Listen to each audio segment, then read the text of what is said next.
বিসমিল্লাহির রহমানির রহিম।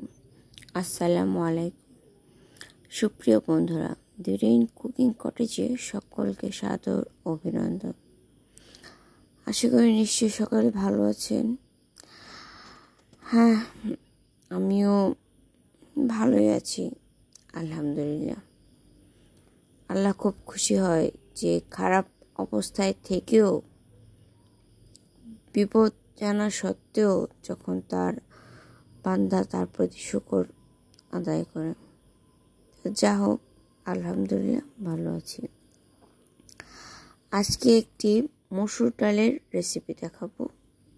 As usually আমরা মসুর ডাল শুধু ডালের স্যুপ বা ঝোল হিসেবে খেয়ে থাকি, বা চচ্চড়ি যেটাকে করা হয়, কিন্তু ওই সবজির সাথে কখনো করা হয় না, বা আমরা কখনো আসলে এভাবে ট্রাই করিনি। তো গত 2-1 দিন আগে আমার এক ছোটো ভাইয়ের ওয়াইফ খুব আফসোস করছে, তার মেয়ের মাথার চুল নাকি পড়ে যাচ্ছে সব। অনুযায়ী হেয়ার ফলের one of the major cause হচ্ছে আয়রন, আর সেই আয়রনটা কিন্তু খুব সূক্ষ্মভাবে পাওয়া যায় ডালে, কেমন, কিন্তু ডাল সহজেই খেতে চায় না আর সবজিও খেতে চায় না। কিন্তু দুই না খাওয়াটা যদি এক হয়ে যায়, বীজগণিতের ভাষায় মাইনাসে মাইনাসে প্লাস, তো সেরকমই একটি ছোট্ট প্রেজেন্টেশন মসুর ডাল আর পটলের। নাম কি দেওয়া যায় বলুন তো? মসুর পটল নাকি পটল মসুর? আর যাই হোক, সে আপনারাও একটা সিলেক্ট করে দিবেন। তবে এটি আশা করব এই রেসিপিটি চুল পড়া আয়রন অভাব পূরণ অবশ্যই করবে। So let's start our delicious journey with the rain cooking cottage.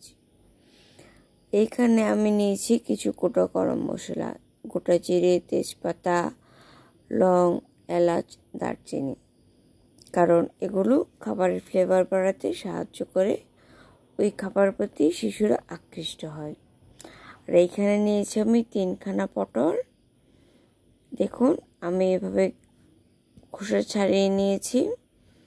আর অবশ্যই এর ভিতর যেন মশলাগুলো ভালোভাবে ঢোকে, তাই এইভাবে আঁকা করা চিড়ে নেবেন, যাতে মশলা বা ডালের ঝোলের যেই স্যুপটা যেন ভালোভাবে অ্যাবজর্ব করতে পারে। কারণ রান্না করবো একটা উদ্দেশ্য থেকে, তা আমার উদ্দেশ্য যদি সাকসেস না হয় তাহলে কি হয় বলুন? আর এখানে আমি 100 বা 150 গ্রামের মতো মসুর ডাল নিয়েছি, আর ধুয়ে নিয়েছি দেখুন। আর এটা কিন্তু অবশ্যই আপনি স্কুল বা অফিসে লাঞ্চও নিতে পারবেন, প্লাস রুটি দিয়েও আপনি খেতে পারবেন। আর ওই যে 3খানা পটল আমি হালকা করে, আমি কিছু দেইনি, তা আপনারা চাইলে লবণ বা হলুদ দিয়েও ভেজে নিতে পারেন। আমি শুধু এমনি ভেজে নিয়েছি। আর এখানে হচ্ছে সিদ্ধ আলু নিয়েছি একটা। দেখুন, পটলগুলো ভাজা শেষ, প্রায় সিদ্ধ হয়ে এসেছে। এরকম অবস্থায় আলু ভাজাও শেষ। এখন আমি ওই যে ফ্লেভার ছড়ানো গোটা গরম মশলাগুলো আমি দিয়ে নেব তেলের মাঝে, আর হালকা একটু নেড়ে চেড়ে নেব। আর আমি এখানে আদা রসুনের পেস্টও দিয়ে নিয়েছি। আর আরও একটা কথা বলে রাখি, আমি আমার মনের মতো করে রান্নাটা করেছি। আপনারা অবশ্যই এটা ট্রাই করবেন, আর তবে যার যেটা সমস্যা সেটা স্কিপ করতে পারেন, কিন্তু প্লিজ একবার হলেও আমার মতো করে ট্রাই করবেন। আর এখানে আমি অল্প একটু পানিও দিয়ে নিয়েছি। আর একটা টমেটো আর 4খানা কাঁচা লঙ্কা, আর সেগুলোর যে মশলাগুলো আছে সেগুলোই দিয়েছি, যেমন হলুদ গুঁড়ো, লঙ্কা গুঁড়ো, লবণ তো অবশ্যই দিয়ে আমি একদম কি বলবো 2-1 মিনিট কষিয়ে নিয়েছি। এবার সেদ্ধ ভাজা আলু আর ভাজা পটলগুলো ছেড়ে একদম মানে ওদের কাঁচা গন্ধটা যখন শুকিয়ে শুকিয়ে আসবে ওই পর্যায়ে পর্যন্ত প্রায় মিনিট 5 নেড়েচেড়ে কষিয়ে নিয়েছি। এবার আমি ডালটাকে দিয়ে আরও 1 মিনিটের মতো নেড়েচেড়ে কষিয়ে নেব। ততক্ষণ কিন্তু আমি পানিটা দেবো না। ডাল এবং সবজিগুলো মিলেমিশে একাকার না হওয়া পর্যন্ত এবার আমি কতটুকু ঝোল রাখবো ওই পরিমাণে আমি পানি দেব। এটা আপনাদের ইচ্ছা, কারণ আপনার সন্তান কতটুকু খাবে সেই পরিমাণে আপনি দেবেন, বা আপনি কতটুকু খাবেন। কেউ বেশি ঝোল ঝোল পছন্দ করে, কেউ কম ঝোল ঝোল পছন্দ করে, ওটা আপনার ইচ্ছা। আর এ ফাঁকে আমি ভাজা হোমমেড জিরা গুঁড়া আর ধনেপাতা কুচি দিয়ে নিয়েছি। এখানে মিনিট 10 ফুটিয়ে নিয়েছি। দেখুন আমি কিন্তু আরও একটু শুকাবো, কেমন? আপনারা এই অবস্থায় নামাতে পারেন।